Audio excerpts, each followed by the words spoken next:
Good morning students, it's a 10th class learning video. आज हम लोग चैप्टर 4 की एक्सरसाइज 4.4 करेंगे। ठीक है, तो एक्सरसाइज 4.4 करने के लिए सबसे पहले हमें डिस्क्रिमिनेंट के बारे में समझना पड़ेगा। अभी तक हम मिडिल स्प्लिट से, क्वाड्रेटिक फॉर्मूले से, श्रीधराचार्य मेथड से रूट्स निकालते थे, क्वाड्रेटिक इक्वेशन के रूट्स। आज हम लोग ये पता करेंगे कि उन रूट्स का नेचर क्या होता है, और नेचर पता करने के लिए जो क्वाड्रेटिक फॉर्मूले में डिस्क्रिमिनेंट यानी कि डी निकालते हैं, जिसका फॉर्मूला होता है बी स्क्वायर माइनस 4ac, उस डी के बारे में डिस्कस करेंगे। देखिए, सबसे पहले यहां लिखेंगे इफ अगर डी का आंसर 0 से बड़ा है, roots are real and distinct. Real का मतलब क्या होगा, उनके बारे में हम जानते हैं कि वो नंबर कैसे होंगे, नेचुरल होंगे, होल नंबर होंगे, इंटीजर्स होंगे, किस तरह के होंगे, रियल होंगे। ठीक है, और डिस्टिंक्ट का मतलब वो दोनों आंसर अलग अलग होंगे, वो आंसर सेम नहीं होंगे। इफ अगर डी का आंसर 0 के इक्वल आता है तो आंसर आएगा, नेचर होगा roots are real and equal. नाम आया roots are real and equal. कब? जब डी का आंसर 0 से बड़ा होगा। आपने देखा होगा मिडिल स्प्लिट से या किसी से भी जो आप क्वेश्चन को सॉल्व करते हैं तो दोनों आंसर सेम आते हैं, तो सेम आंसर आने का मतलब है इक्वल। वो रियल भी है और वो कैसे नेचर से उनका, वो इक्वल भी है। इफ तीसरा केस, अगर डी का आंसर 0 से बड़ा है, इस बार बोर्ड के एग्जाम में ये क्वेश्चन आया कि रूट्स के नेचर रियल नहीं है, तो क्या लिखेंगे? जब डी का आंसर नेगेटिव है यानी कि 0 से भी छोटा है, तो क्या लिखेंगे? रूट्स आर नॉट रियल, यानी कि जब रूट्स रियल नहीं होते हैं तो हम उनको फाइंड नहीं कर सकते। ठीक है, होंगे लेकिन हम उन्हें फाइंड नहीं कर सकता, वो रियल रूट्स नहीं होंगे। अब इमेजिन कर सकते हैं, इसलिए उनका नाम पड़ जाता है इमेजिनरी रूट्स। ठीक है, तो जो रूट्स रियल नहीं होते उनको इमेजिनरी रूट्स बोलते हैं। तो चलिए 4.4 की फर्स्ट एक्सरसाइज पर चलते हैं। कह रहा है find the nature of the roots. देखा, उसने क्वेश्चन नंबर 1 में आपसे रूट्स के नेचर के बारे में पूछा। कह रहा है if the roots real roots exist, कौन कौन से केस में एग्जिस्ट करेंगे? बताइए कौन कौन से केस में एग्जिस्ट करेंगे? जब डी का आंसर 0 से बड़ा होगा और जब डी का आंसर 0 के इक्वल होगा, इस केस में एग्जिस्ट करेंगे, यहां एग्जिस्ट नहीं करेंगे। ठीक है, तो डी 0 से बड़ा होगा तो ये नेचर होगा, और डी 0 के इक्वल होगा तो ये नेचर होगा, डी 0 से छोटा होगा तो नॉट रियल होगा। राइट, तो चलिए कह रहे हैं कि if the roots are real exist then उनको फाइंड भी करके दिखाइए। तो सबसे पहले ये पता लगाएंगे कि डी क्या है। तो चलिए फर्स्ट क्वेश्चन करते हैं। क्वेश्चन नंबर 1 का फर्स्ट पार्ट, 2x² माइनस का 3x प्लस के 5 इक्वल 0। इसका कंपैरिजन करेंगे इसकी स्टैंडर्ड फॉर्म से, ax² plus b plus c equal 0, bx plus c। अब बताइए a की वैल्यू कितनी हो गई? 2, b का आंसर हो गया -3 और c की वैल्यू हो गई 5। ठीक है, आइए d निकालते हैं। b² माइनस 4ac माइनस 3 का स्क्वायर 4 इंटू 2 इंटू 5, ये हो गया 9 और ये 40। बताइए कितना आया? -31 आया। एक बार चेक कर लेते हैं। b की value -3, a2, c5, b² minus 4ac। ठीक है, अब बताइए सिंस d का आंसर 0 से छोटा आया, सो क्या लिखेंगे? Roots not exist, roots exist नहीं करेंगे। अब उसने कहा नेचर बताओ, तो लिखेंगे roots are not real. Roots का नेचर क्या होगा कि रूट्स रियल नहीं होंगे। ये बात तो पक्की है कि अगर इक्वेशन क्वाड्रेटिक है, आप इसे सॉल्व करके देख लो। 5 3 का 15, ऐसे नंबर लाकर दिखा दो जिन्हें प्लस करके 3 आए और मल्टीप्लाई करके 15 आए, है ही नहीं। ठीक है, ऐसे नंबर है ही नहीं जिन्हें प्लस करके 3 आए, लेकिन वो हम फाइंड नहीं कर सकते। अब वो फाइंड नहीं कर सकते, इसलिए उनको इमेजिनरी रूट्स बोलते हैं। इमेजिनरी का मतलब होता है कि रूट्स रियल नहीं है। तो देखा आपने, डी का आंसर 0 से छोटा आया यानी कि नेगेटिव आया, तो रूट्स एग्जिस्ट नहीं करेंगे। उसने पूछा फाइंड द नेचर, तो नेचर क्या होगा? नेचर होगा कि रूट्स रियल नहीं है। ठीक है, सेकंड पार्ट करते हैं। इसका सेकंड पार्ट करते हैं। 3x² माइनस का 4√3x और प्लस के 4 इक्वल 0। देखिए इसकी स्टैंडर्ड फॉर्म लिखते हैं ax² प्लस का bx प्लस का c इक्वल 0। आइए कंपैरिजन करें, a की वैल्यू 3, b का आंसर माइनस का 4√3 और c की वैल्यू 4। ठीक है, abc छांटने के बाद d निकालते हैं। फॉर्मूला होता है b² माइनस 4ac माइनस के 4√3 स्क्वायर 4 इंटू 3 इंटू 4 कितना हो गया 48 माइनस 48 इक्वल क्या आया 0। जब आंसर 0 आया तो लिखेंगे रूट्स एग्जिस्ट। अगर रूट्स एग्जिस्ट करेंगे तो बताइए रूट्स जब d 0 के इक्वल आता है तो क्या नेचर होता है। देखिए so roots are real and equal, ये तो इसका नेचर हो गया और एग्जिस्ट भी कर रहा है। ठीक, अब एग्जिस्ट कर रहा है तो कह रहा है कि फाइंड दैट, हम उन्हें निकाल के भी दिखाओ। लगाओ formula x equals minus B plus minus root D upon 2a। पहले माइनस का साइन लगा लिया। अब क्वेश्चन में देखते हैं b की वैल्यू कितनी है माइनस का 4√3 plus minus under root d का आंसर आया 0 2 इंटू a की वैल्यू है 3। ठीक है, तो चलिए x equals minus minus plus 4√3 0 का अंडर रूट 0 अपॉन 6। अब क्या करें, एक बार प्लस ले लो एक बार माइनस, तो x का आंसर हो गया एक बार 4√3 में 0 प्लस करेंगे और एक बार 4√3 में से 0 क्या करेंगे माइनस। जब प्लस करेंगे तो 4√3 अपॉन 6 आएगा, 2 2 जा 4 2 3 जा 6। ठीक है, जब माइनस करेंगे तब भी यही आंसर आएगा। तो बताइए 2 2 जा 4 2 3 जा 6। ये देखिए आपने क्या लिखा हुआ है रियल है, देखिए ये दोनों रियल नंबर है। फिर आपने क्या लिखा हुआ है इनका नेचर, ये दोनों कैसे हैं इक्वल है। देख लीजिए x का पहला आंसर भी वही आया दूसरा आंसर, तो रियल एंड इक्वल का मतलब हुआ आंसर भी सेम आएंगे और वो नोन होंगे, यानी कि हम जानते हैं कि ये सब कौन है रियल नंबर है। Every rational number irrational number is also a real number. ठीक है, तो देखिए दोनों आंसर सेम आए। जब b का आंसर याद रखिएगा 0 आएगा, जब d का आंसर 0 आएगा तो दोनों आंसर हमेशा सेम आएंगे, सेम रूट्स, इसको बोलते हैं इक्वल रूट्स। नाम हुआ रियल एंड इक्वल। अलग अलग आंसर आएंगे तो रियल एंड क्या लिखेंगे डिस्टिंक्ट। और जब b का आंसर 0 से छोटा आएगा तो you can not find the answer, लिख देंगे रूट्स आर नॉट रियल। ठीक है, चलिए कोई बात नहीं, तीसरा पार्ट भी चेक करते हैं। तीसरा पार्ट भी करते हैं। 2x² माइनस 6x प्लस के 3 इक्वल 0। चलिए कंपैरिजन करते हैं। a की वैल्यू 2, b का आंसर माइनस का 6 और c की वैल्यू 3। ठीक, चलिए माइनस 6² 4 इंटू 2 इंटू 3 कितना हो गया 36, 4 दूनी 8 या 24, माइनस कर दीजिए कितना आ गया 12 आ गया। चेक करिए। ठीक है, अब बताइए सिंस d का आंसर 0 से बड़ा आया तो रूट्स सबसे पहले बताएंगे एग्जिस्ट करेंगे या नहीं करेंगे। ठीक है, अब इसका नेचर बताएंगे। बताइए अब जब d का आंसर 0 से बड़ा आएगा तो नेचर क्या आएगा, तो रूट्स आर क्या लिखूं रियल एंड डिस्टिंक्ट। रियल तो होंगे होंगे साथ में अलग अलग आंसर होंगे। अब देखिए अब मैं इसका क्वेश्चन करने जा रहा हूं और देखना अलग अलग आंसर आएंगे। चलिए देखो इसके आंसर दोनों सेम आए थे क्योंकि इक्वल रूट्स थे, यहाँ डिस्टिंक्ट है तो डिस्टिंक्ट का मतलब ये हुआ कि दोनों के आंसर अलग अलग आएंगे। आइए करते हैं इस क्वेश्चन को। x equals minus B plus minus root D upon 2a। पहले माइनस का साइन लगाने के बाद क्वेश्चन में देखते हैं b की वैल्यू कितनी है minus 6 plus minus under root 12 upon 2 into a की वैल्यू 2। चलिए ये हो गया प्लस का 6, इसका अंडर रूट होता है 2√3 अपॉन 4। अब जल्दबाजी में मत काट देना, पहले आप कॉमन ले लो। बताओ कॉमन क्या आएगा 2, अंदर बच गया 3 प्लस माइनस रूट 3 अपॉन 4।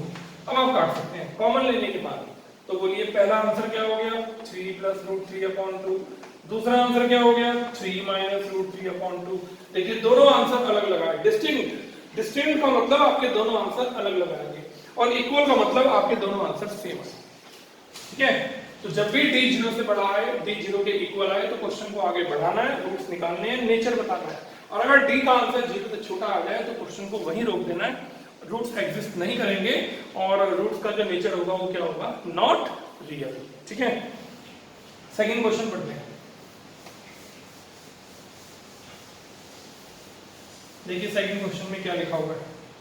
कह रहा है find the values of K, values for the quadratic equation if the equations have two equal roots. अभी तक हम लोग ये पता कर रहे थे डी निकालने के बाद कि रूट्स कैसे आएंगे, लेकिन इस क्वेश्चन में क्या दिया हुआ है कि रूट्स इक्वल है।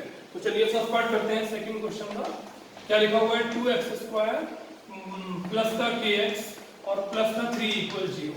ठीक, तो चलिए a की वैल्यू, सॉरी पहले तो ax² प्लस का bx प्लस का c। तो चलिए a की वैल्यू हो गई 2, b का आंसर k और c की वैल्यू 3। अब इस क्वेश्चन में आपको ये दिया हुआ है कि रूट्स कैसे हैं, तो क्या लिखूं, in case of two equal roots. बताइए दोनों के दोनों रूट्स आपस में कैसे हैं, इक्वल है। ये बात क्वेश्चन के अंदर गिवन है।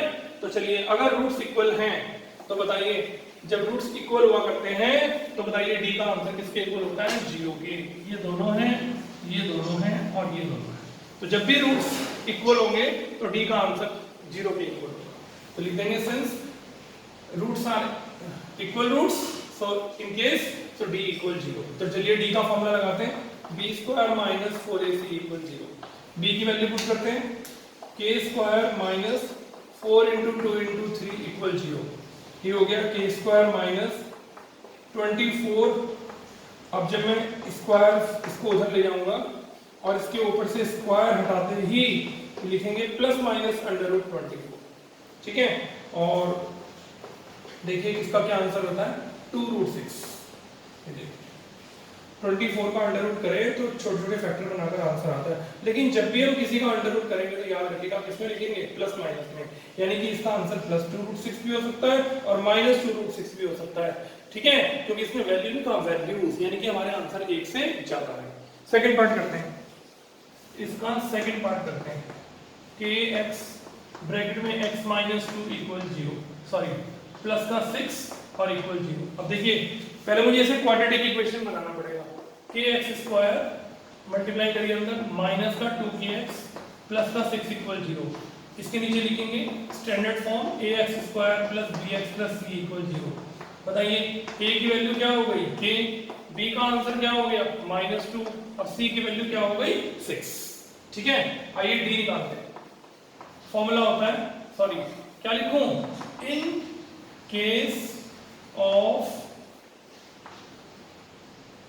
To equal roots.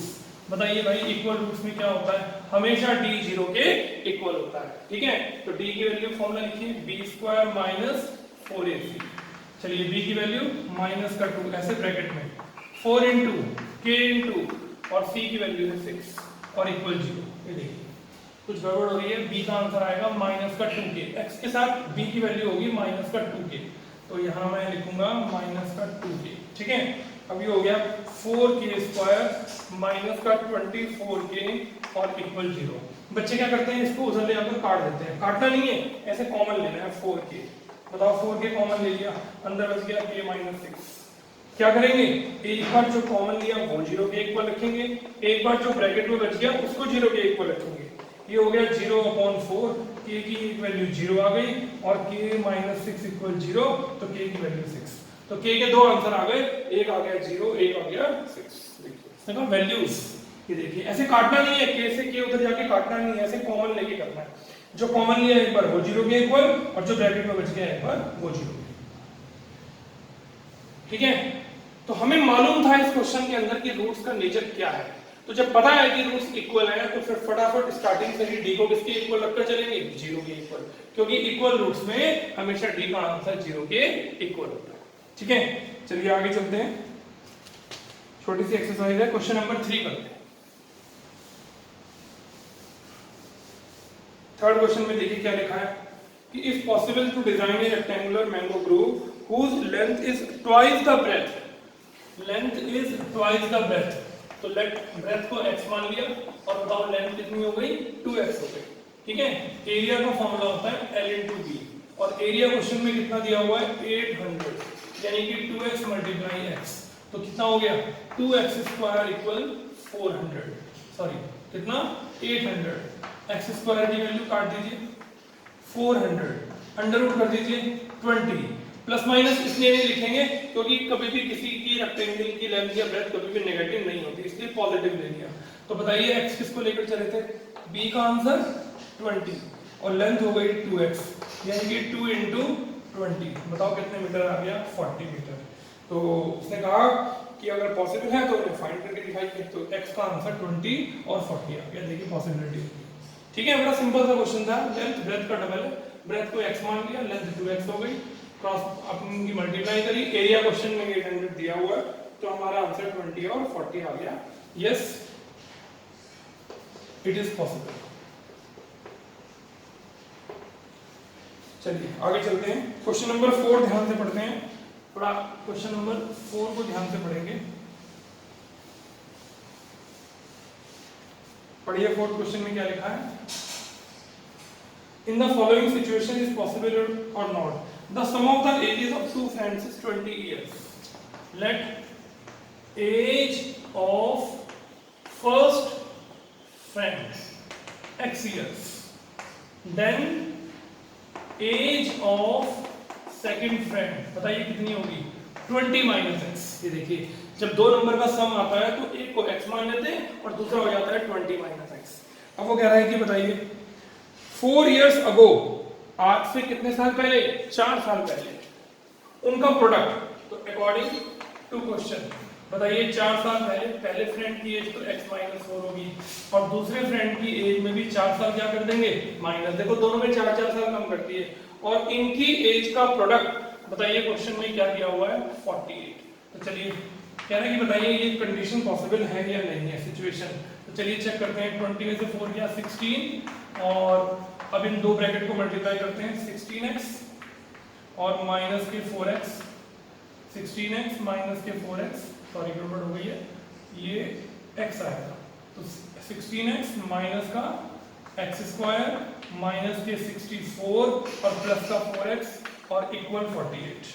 ठीक, तो चलिए माइनस का x स्क्वायर प्लस का 20x और ये 48 और ये 64 उधर जाकर प्लस का हो गया, इन दोनों को भी उधर ले जाइए, एक्स स्क्वायर माइनस 20x, इधर 0 बच गया और उस साइड आ गया 8 और 4 12, 6 4 10 और 1 11। ठीक है, ये देखिए ये इक्वेशन बन गई। अब हमें ऐसे नंबर छांटने हैं जिन्हें प्लस करके 20 आए, तो उसके लिए मुझे पहले d निकालना पड़ेगा। फॉर्मूला क्या होता है, b स्क्वायर माइनस 4ac, तो माइनस 20 का स्क्वायर, ये भी पता लगाना है कि सिचुएशन पॉसिबल है या नहीं है, तो चलिए 400, चलिए 4 2 जा 8, 4 1 जा 4, 4 1 जा 4, बताइए क्या आया माइनस का 48। क्या लिखूं, सिंस d का आंसर 0 से छोटा आया, सो रूट्स नॉट एग्जिस्ट्स, यानी कि हम इनकी एज को फाइंड नहीं कर सकते। क्या लिखेंगे, so situation is not possible, यानी कि दो फ्रेंड्स ऐसे नहीं हो सकते जिनकी एज का सम 20 हो और उनके 4 साल पहले की एज का प्रोडक्ट 48 हो, ये कंडीशन पॉसिबल नहीं है। कैसे पता चला पॉसिबल नहीं है, क्योंकि डी का आंसर नेगेटिव आ गया, और जब डी नेगेटिव आ गया तो इसका मतलब हम इसके रूट्स नहीं निकाल सकते, और जिसके रूट्स नहीं निकाल सकते इसका मतलब वो सिचुएशन पे पॉसिबल नहीं है। ठीक है, आगे चलते हैं क्वेश्चन नंबर 5 की तरफ। लास्ट क्वेश्चन है इस एक्सरसाइज का, क्वेश्चन नंबर 5, ध्यान से समझिए। Is possible to design a rectangular park of parameter 80 and area 400, कह रहा है find if so, यदि ऐसा है तो सबसे पहले क्या लिखें, क्वेश्चन नंबर 5 में लेंथ को x मान लेते हैं, ब्रेथ को y मान लेते हैं। चलिए बताइए एरिया का फॉर्मूला क्या होता है, लेंथ मल्टीप्लाई ब्रेथ, और एरिया क्वेश्चन में दिया हुआ है 400, यानी कि x मल्टीप्लाई y। बताइए x का आंसर निकालने के लिए क्या करें, 400 अपॉन y, ये आपकी पहली कंडीशन। ठीक, पेरीमीटर ऑफ रेक्टेंगल, बताइए क्या फॉर्मूला होता है, 2l प्लस b, और पैरामीटर क्वेश्चन में कितना दिया हुआ है 80, और 2l, l की जगह x, ब्रेथ की जगह y, 2 डिवाइड में ले आइए 40, क्या बच गया x प्लस y, x की जगह लिखिए 400 अपॉन y और प्लस कितना y, ये देखिए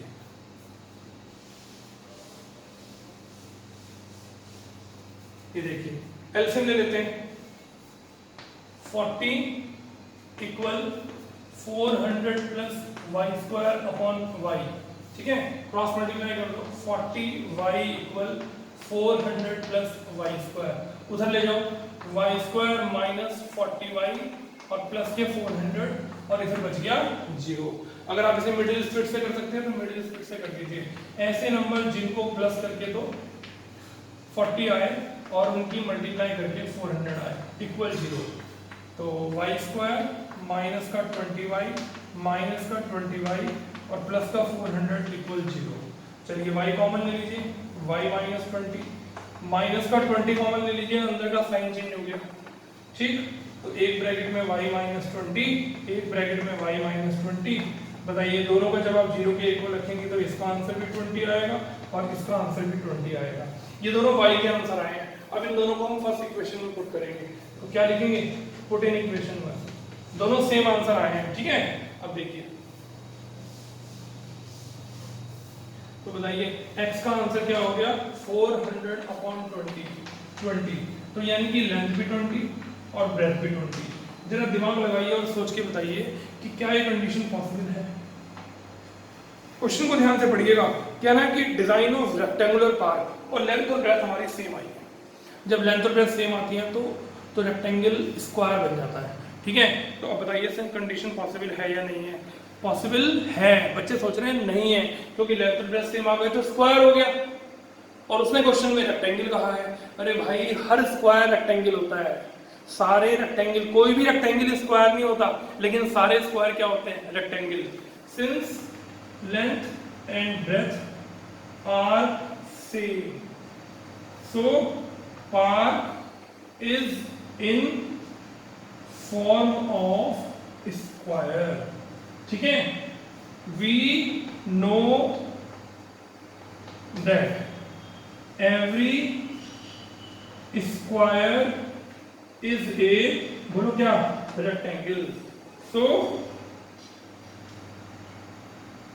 सिचुएशन इज, बोलो क्या, पॉसिबल। ये बात आपको बतानी पड़ेगी। बहुत सारे बच्चे गलत कराते हैं, कहते हैं तो दोनों सेम आ रहे हैं, ये तो स्क्वायर होगा। अरे भाई सारे के सारे स्क्वायर क्या होते हैं, रेक्टेंगल होते हैं, इसलिए ये कंडीशन, ये बात लिखने के बाद आप कहेंगे कि पॉसिबल है। बताइए बात समझ में आ गई, ठीक है। अब हम लोग एग्जाम्पल नंबर 17 करने जा रहे हैं, और एग्जाम्पल 15, 16 और 18 आप अपने आप कर लीजिएगा, बड़ा सिंपल एग्जाम्पल है। अभी हम लोग एग्जाम्पल नंबर 17 करने जा रहे हैं, ठीक है। ये आपके इस चैप्टर का आखिरी क्वेश्चन है, इसके बाद हम आपको पहले इसी के कुछ एक्स्ट्रा क्वेश्चन कराएंगे। जरा क्वेश्चन ध्यान से पढ़िए, example number 17। A pole erected at a point on the boundary of a circular park of diameter 13 meter in such a way that the difference of the distance from the two diametrically opposite fixed gates A and B of the boundary is 7 meter. Is it possible to do so? If yes, then what distance from the two we just to have to find out. तो चलिए सबसे पहले एक circular park बनाते हैं। Question समझ लीजिए पहले क्या है, एक सर्कुलर पार्क बनाते हैं, ठीक। एक गेट ए है और दूसरा गेट बी है। ए से बी तक जाने का जो रास्ता है ना वो बिल्कुल डायमेट्रिकली है, यानी कि सर्किल के सेंटर से पास होकर जाता है, ठीक। एक यहाँ पर एक पोल लगा हुआ है, बिजली का खंभा, और इस पोल की इन दोनों से डिस्टेंस का सम नहीं दिया हुआ, डिफरेंस दिया हुआ है। सम नहीं दिया हुआ, क्या दिया हुआ है, डिफरेंस दिया हुआ है। तो अगर मैं कहूँ कि इसकी डिस्टेंस पहले गेट से x है, तो दूसरे गेट से कितनी होगी जानते हो, x माइनस 7। कितनी होगी बताइए। अगर सम दे रखा होता ना तो मैं लिखता 7 माइनस एक्स। अगर दो नंबर का सम दे रखा हो तो एक x दूसरा 7 माइनस एक्स, लेकिन अगर डिफरेंस दे रखा हो तो एक x दूसरा x माइनस 7, ठीक। और इसकी जो वैल्यू दे रखी है वो कितने मीटर है, 13। अब अगर ये डायमीटर है तो बताइए सेमी सर्किल में एंगल कितने डिग्री का होगा, 90 का। तो पहले मैं क्या लिखूंगा, let the distance of pole from first gate यानी कि AP equal x, then the distance of pole from second gate यानी कि कौन, बीपी कितना x माइनस 7। अगर सम दे रखा होता तो 7 माइनस x लिखता, डिफरेंस दिया हुआ है तो x माइनस 7। आप इन दोनों को माइनस करके देख लीजिए, इसका साइन पलट जाएगा, x से x कट जाएगा, सेम आ जाएगा। तो ये पॉइंट इन दोनों गेट से सेम, जितने डिस्टेंस पर है उतने डिस्टेंस का डिफरेंस 7 है और ये डायमीटर 13 है। ठीक है, since AB is the diameter, so angle P equals 90 degree, bracket में angle in semicircle, so in right triangle APB by Pythagoras theorem। चलिए पाइथागोरस थ्योरम लगाते हैं। AB square equal AP square plus BP square, value put करो, 13 square equal x square plus, देखिए x minus 7 का whole square, ये हो गया 169 x square plus 49 minus का 14x। चलिए सॉल्व कर लेते हैं इसको, ये हो गया 2x स्क्वायर माइनस का 14x, ये 169 इधर आ जाएगा और ये बच जाएंगे माइनस के 9 में से 9 गया 0 और 6 में से 4 गया 2 और इसमें से 2 कॉमन ले लीजिए, ये बच गया x square minus 7x minus 60 equal 0, 2 0 में खत्म हो गया, x square minus 7x minus 60 equal 0। एक बार चेक कर लेते हैं कुछ गड़बड़ तो नहीं हो रही, 2x स्क्वायर माइनस का 14x, ये 169 इधर आ जाएगा तो माइनस के 120 हो जाएगा, 2 कॉमन ले लिया। अब हम इसका d निकालते हैं क्योंकि हमें बताना है कि सिचुएशन पॉसिबल है या नहीं है। तो ये सब कैसे पता चलेगा, d निकाल के पता चलेगा। तो चलिए b का फॉर्मूला होता है b square minus 4ac, b की वैल्यू है माइनस 7 4 1 इंटू माइनस 60, तो कितना हो गया 49 माइनस माइनस प्लस 4 6 जा 24, ये हो गया 9 8 2। सिंस b का आंसर 0 से बड़ा आया सो रूट्स क्या लिखूं एक्सिस। ठीक है, यानी कि ये पॉसिबल है कि किसी पोल की डिस्टेंस, दोनों से डिस्टेंस का डिफरेंस 7 हो सकता है।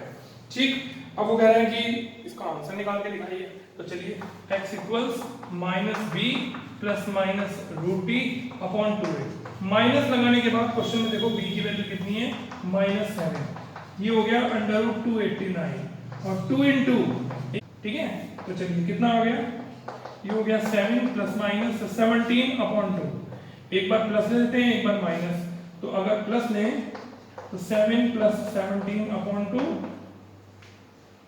24 अपॉन 2 12 आ गया, और अगर माइनस लें तो 7 माइनस 17 अपॉन 2 यानी कि माइनस के 10 अपॉन 2 माइनस का 5, जो कि पॉसिबल नहीं है क्योंकि किसी की डिस्टेंस कभी नेगेटिव नहीं होती। तो बोलिए पहले पोल से इसकी डिस्टेंस 12 हो गई और दूसरे पोल से डिस्टेंस निकालने के 12 में से 7 माइनस कर दीजिए, कितना आ गया 5 आ गया। ठीक है, लिख लेंगे या लिखूं, यहाँ लिख लेंगे आप नीचे। So distance of the first pole from first get AP is 12 meter and the distance of the pole from second gate is x minus 7 यानी कि 12 minus 7 यानी कि कितना आंसर 5। तो ये पहले गेट से 12 मीटर दूर है और दूसरे गेट से 5 मीटर दूर है। ठीक है, देखिए क्वेश्चन की फिगर को ध्यान से समझिए, एक सर्कुलर पार्क बना हुआ है और ये डायमेट्रिकल रास्ता बना हुआ है, इसके दोनों गेट A और B पर हैं यानी कि डायमीटर के एंड पॉइंट पर। इस इतने बड़े पार्क में कहीं पर भी एक खंबा लगा हुआ है और इस पोल की डिस्टेंस इन दोनों से जितनी है उसका डिफरेंस दिया हुआ है, सम नहीं डिफरेंस। तो मैंने यहां से अगर डिफरेंस x मान ली तो डिफरेंस निकालने के लिए x माइनस 7 हो गया, ये देखिए। ठीक है, अगर सम दे रखा होता तो 7 माइनस x लिखते, अगर डिफरेंस दिया हुआ है तो x और दूसरा हो गया x माइनस 7। ये 90 डिग्री हो गया क्योंकि सेमी सर्किल में एंगल 90 होता है, पाइथागोरस थ्योरम लगाई। डी चेक किया कि रूट्स पॉसिबल है या नहीं है, तो डी का आंसर पॉजिटिव आया, 0 से बड़ा आया, रूट्स एग्जिस्ट होंगे, कंडीशन पॉसिबल हुई, तो मेरा 12 और 5 आंसर आ गया। ठीक है, मैंने आपका चैप्टर 4 कंप्लीट कर दिया एनसीईआरटी से, कोई क्वेश्चन छोड़ा नहीं है। ये 2 एग्जाम्पल आप अपने आप करिएगा, 60 बड़ा सिंपल सा एग्जाम्पल है और 18 दोनों में नेचर बताना है और कुछ नहीं करना। अब इसके बाद हम आपको कुछ एक्स्ट्रा क्वेश्चंस कराएंगे, तो मेरी आप सबसे रिक्वेस्ट है कि जो लोग थोड़ा सा चैप्टर 4 में पीछे चल रहे हैं वो अपडेट हो जाइए, क्योंकि हम लोग आपकी 1 या 2 एक्स्ट्रा क्वेश्चंस की लाइव क्लास भी लेने वाले हैं। ठीक, तो आज अच्छे से इस वीडियो को देखिए, कंप्लीट कीजिए, कुछ समझ में ना आए उसे व्हाट्सएप करिए, हम टाइम निकाल कर आपको जरूर प्रॉब्लम बताएंगे। Thank you very much, have a good day.